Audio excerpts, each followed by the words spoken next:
Hello there, very good evening and welcome to the news tonight here on Rajya TV. I'm Tracy Shilshi and here are today's headlines. Arun Jaitley may not attend the SAARC Finance Minister Summit in August. Decision comes in the wake of Pakistan's insulting behavior towards Home Minister Rajnath Singh during his visit to Pakistan. Even as Baloch leaders thank Prime Minister Modi for lending support to their cause, Pakistan claims his remarks on human rights record on Balochistan are an attempt to divert attention from the Kashmir issue.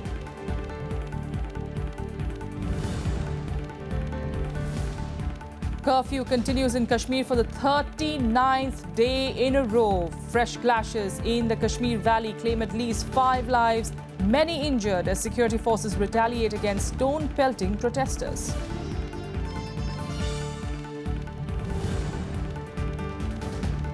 Wholesale inflation rises to a 23-month high of 3.55% in July compared to 1.62% in June.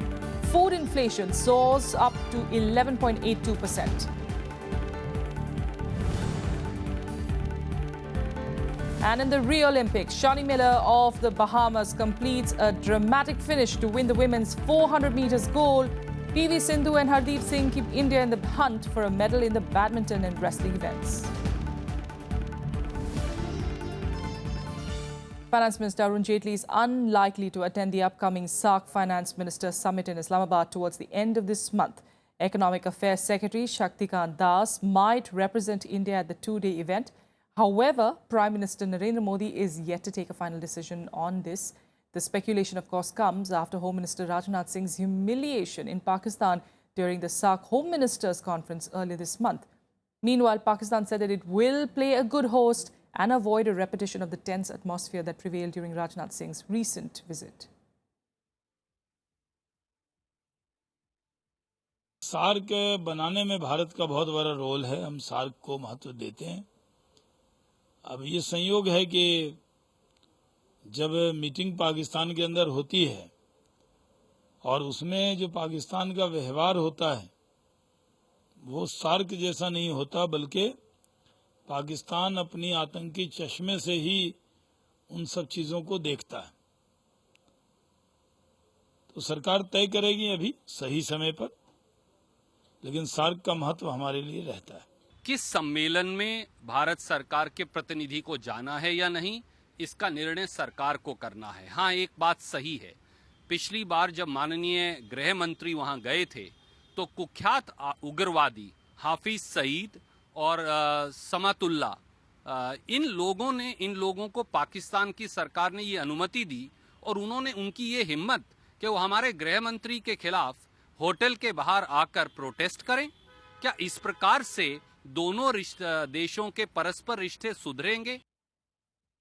Now, the US has refused to react to Prime Minister Narendra Modi's remarks about Pakistan's human rights record in Balochistan. It in fact said that the US administration supports any positive step that India and Pakistan can take to forge closer relations. The US is refusing to be drawn into the debate over the Prime Minister's remarks on Pakistan's human rights record in Balochistan. Referring to the dialogue between the two nations, the US said it was for the two countries to determine the pace, scope and character of any discussions on Kashmir. In a veiled reference to Pakistan, Minister of State for External Affairs MJ Akbar called nations that use the facade of human rights to sponsor terror as hypocrites of the worst kind. Calling terrorism the biggest enemy of human rights, Akbar said India is a nation which believes in faith equality and not faith supremacy. Defense experts have also welcomed the shift in India's approach to the Kashmir issue. Pakistan is a country which doesn't understand logic. You have got to talk to them in the language in which they understand. Perhaps it is because of that Prime Minister Modi has sounded that if you are going to interfere with the internal affairs of India, we have many other tools with which we can corner you. See, Balochistan has a very serious problem. It is a neglected province of Pakistan.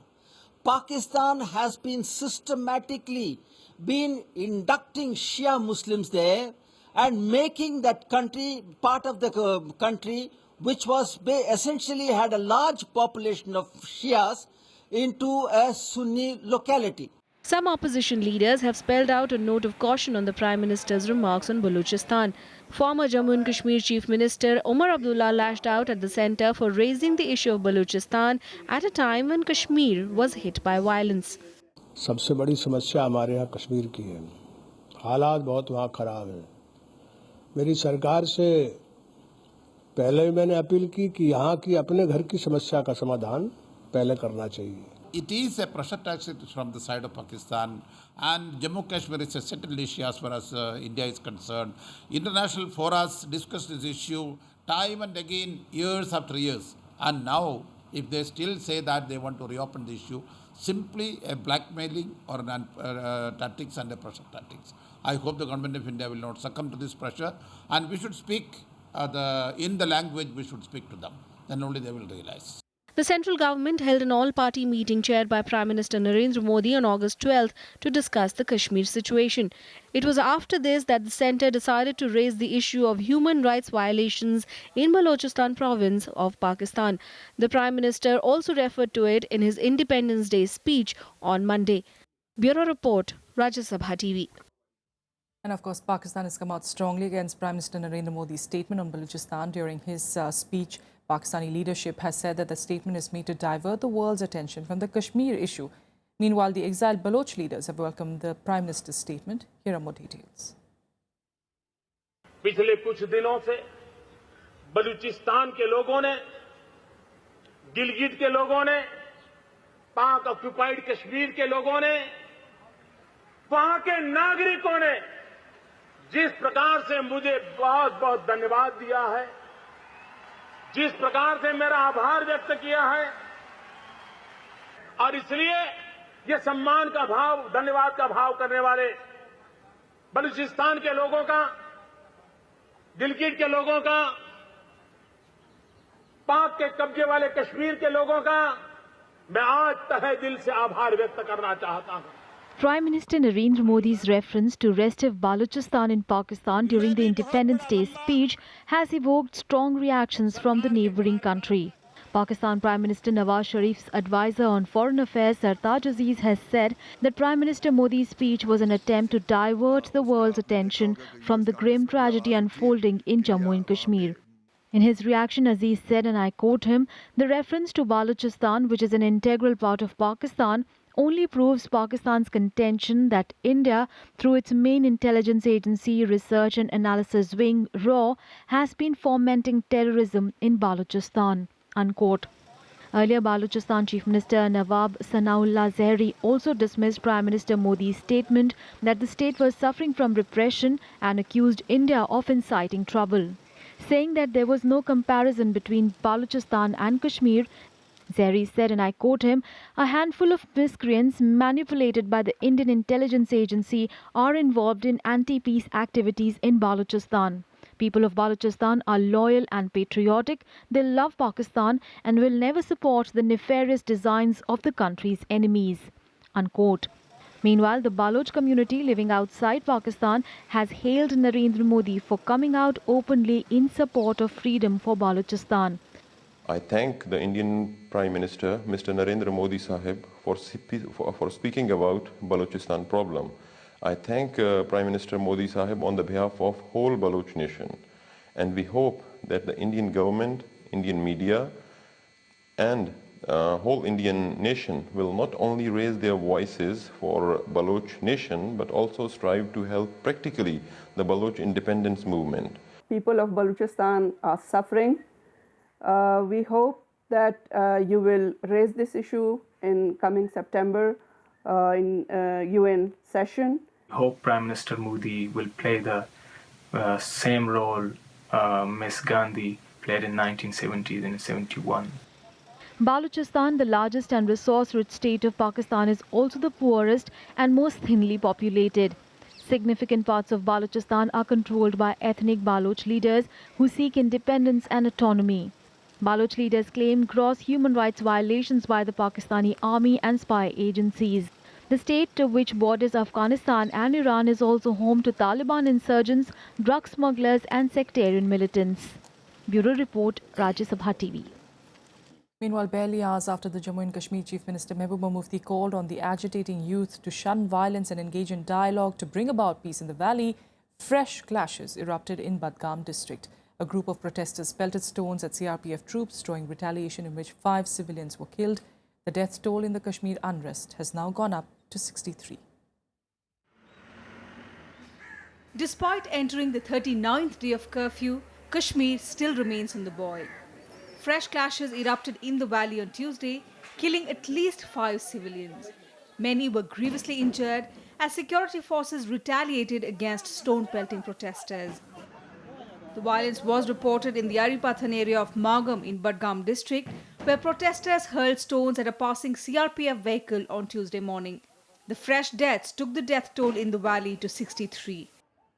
Home Minister Rajnath Singh took stock of the situation and is reported to have instructed forces to avoid casualties. Opposition parties meanwhile lashed out at the government for letting the situation worsen. जो हम मांग कर रहे थे बार बार के कश्मीर के जो जख्म है उन पर मरहम लगाने की बात है, तो प्राइम मिनिस्टर उस रास्ते ही से नहीं जाते हैं कि जहां जख्म लगाने की बात हो। वो चर्चा करने के लिए तैयार नहीं है, पार्लियामेंट में चर्चा करने के लिए तैयार नहीं है। और लाल किले से उन्होंने रेलवे टिकट किसको मिलना चाहिए और अस्पताल में किसको दाखिला मिलना चाहिए वहां तक की चर्चा की, और जो कि डॉक्टर को करना चाहिए और रेलवे स्टेशन के इंचार्ज को करना चाहे थे वहां तक की चर्चा की। लेकिन कश्मीर के बारे में, कश्मीर के हालात के बारे में या सहानुभूति दिखाने के बारे में उन्होंने कोई चर्चा नहीं की। ये बहुत अफसोस की बात है।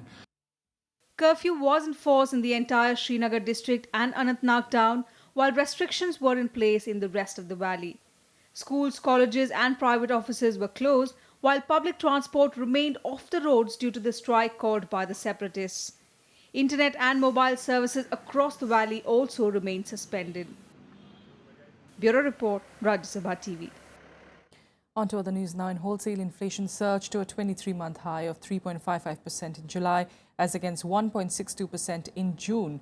Food inflation increased to 11.82% from 8.18% last month, while vegetable inflation soared to 28% from 16.9% in June. Prices of pulses shot up to 35.76% from 26.61% in June. Prices of manufactured products also rose by 1.82% in July against 1.17% in the previous month. Meanwhile, RBI Governor Raghuram Rajan has expressed concern over banks abandoning project loans and moving in hordes to meet the needs of the retail customer. This at a time when India needed huge infrastructure financing. He also made a strong pitch for phasing out the government's role in top-level appointments at public sector banks. Rajan suggested that boards of PSU banks must be empowered to take all major governance decisions freely without having multiple constituencies to satisfy. Authorities have to reflect on their role vis-a-vis the public sector banks. Today we have a variety of organizations: Parliament, the Department of Financial Services, the Bank Board Bureau, the Board of the Banks, the vigilance authorities, and of course regulators and supervisors like the RBI monitoring the public sector banks. Given so many entities you have to deal with, it's a miracle you get any work done. Amnesty International's India chapter today refuted allegations of any of its employees shouting anti-India slogans at an event on Kashmir held in Bengaluru on Saturday. This comes a day after the Karnataka police filed an FIR in a sedition case against the human rights group.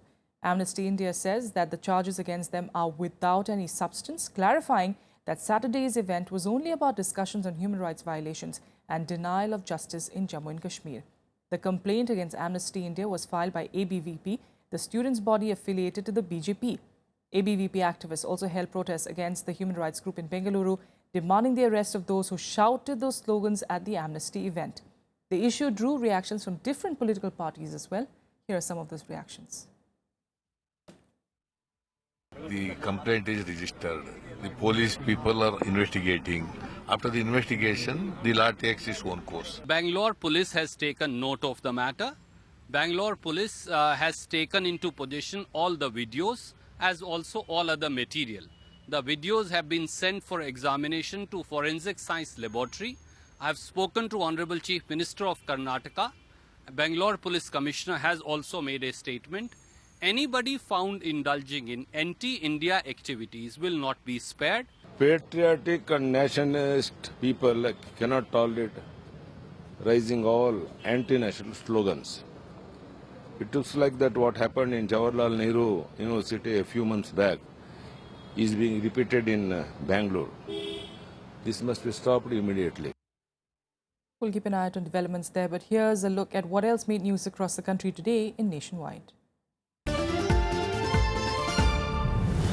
Bihar Assembly on Tuesday passed the Constitution Amendment Bill on GST.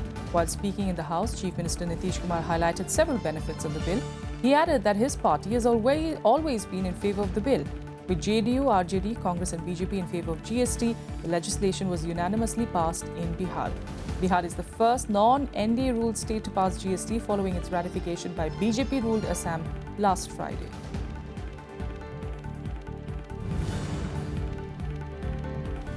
The body of CRPF Commandant Pramod Kumar reached his hometown in Jharkhand's Jamtara district on Tuesday morning. Kumar was killed in a gun battle in Srinagar on Independence Day. Jharkhand's Agriculture Minister and local leaders attended last rites of the officer.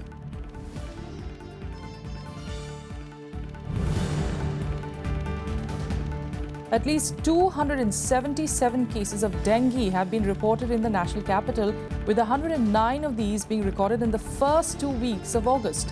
Delhi had seen 171 cases till the 6th of August, with the current month reporting at least 52 cases in the first week. Last year, Delhi witnessed a staggering 15,867 dengue cases, with a death toll of 60.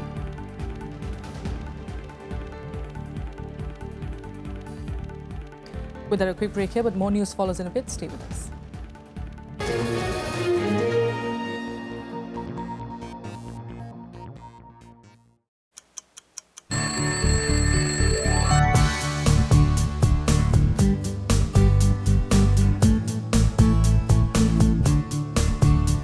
Wake up to a complete roundup of news from India and abroad. Politics, strategy, business, sports. Keen analysis to kickstart your day. Watch Breakfast News weekdays at 8 a.m. on Rajya Sabha television.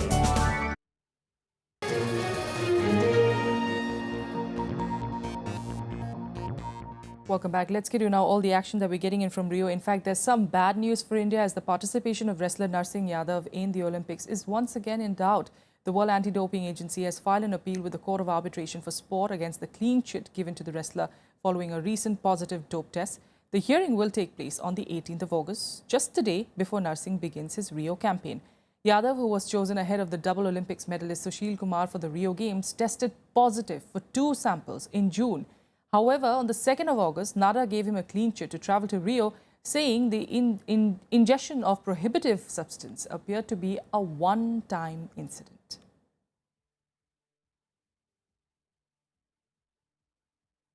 Meanwhile, the 11th day of Rio Olympics turned no different for India, with wrestler Hardeep Singh bowing out of the 98-kilogram category of the Greco-Roman wrestling. Let's get you all the details.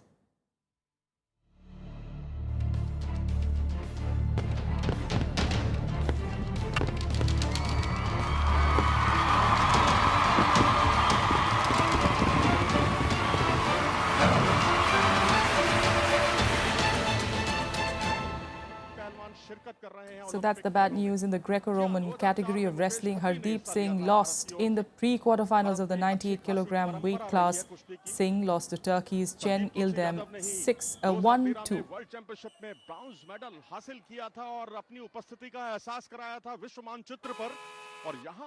In badminton women's singles, PV Sindhu has, she takes on London Games silver medalist Yehan Wang in the quarterfinals later this evening, or for that matter, early Wednesday morning. Yesterday, of course, Sindhu outclassed Chinese Taipei's Tai Zhu Ying 21-13, 21-15 in the pre-quarterfinals. Her next opponent, Yehan Wang of China, is the world number 2 and has a 4-2 win-loss record against Sindhu. Pusala Venkata Sindhu has beaten the number 8 seed. Can't emphasize enough on how much we're rooting for her. Meanwhile, day 10 of the Rio event saw some thrilling results from the track and field. Bahamas' Shawnee Miller won the women's 400 meters in one of the most dramatic finishes in Olympics history, while Kenya's David Rudisha retained his 800-meter title, becoming the first man to do so in 52 years. Here's more. In one of the most dramatic finishes, Shawnee Miller of the Bahamas stumbled and then dived across the line to win the women's 400 meters gold. Miller edged out American world champion Allyson Felix to win in 49.44 seconds. Jamaica's Sherka Jackson took the bronze. In the 800 meters event for men, Kenya's David Rudisha became the first athlete in 52 years to retain the Olympic title. Rudisha finished in 1 minute 42.15 seconds ahead of Algeria's Taufik Makhloufi and bronze medalist American Clayton Murphy. With the win, the 27-year-old Kenyan matched the feat achieved by New Zealand's Peter Snell in 1964. In the men's pole vault, Brazil's Thiago Braz da Silva set an Olympic record in front of his home fans as he pipped current record holder Renaud Laveline of France to take away the gold. In a tight contest, Thiago cleared 6.03 meters in his last attempt to win Brazil's second gold of the Games. Ruth Jabeur won Bahrain's first ever Olympic gold medal, blowing away the competition in the women's 300 meters steeplechase. Jabeur stormed into the lead after a few laps and set a blistering pace to win in 8 minutes 59.75 seconds. In gymnastics, American Simone Biles missed out on a fourth gold at Rio after finishing third on the beam. Biles was the favourite to win the event but lost her balance after a front somersault. Netherlands' Saan Bevers took the gold, becoming the first woman from her country to win an individual gymnastics gold. 16-year-old American Laurie Hernandez took the silver. Ladies and gentlemen, the Olympic medalists. In Greco-Roman wrestling, Cuban Mijan Lopez won his third consecutive Olympic gold in the 130-kilogram category, equaling the record set by Russia's legendary grappler Alexander Karelin. Lopez took the gold in a dominating 6-0 win over reigning world champion Reza Kayalp of Turkey.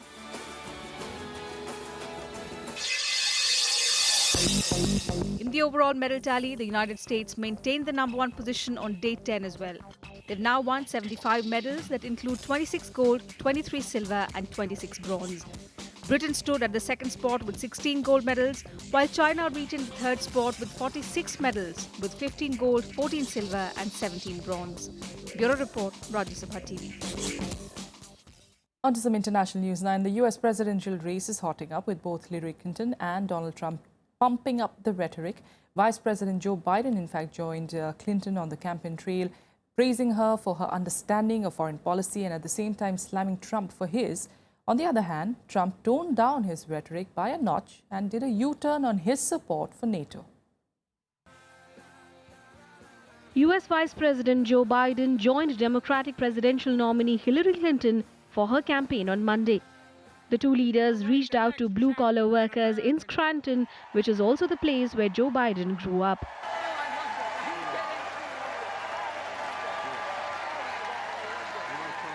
Biden hit out at Republican presidential nominee Donald Trump, saying the latter's remarks that President Barack Obama founded the Islamic State had made the country less safe.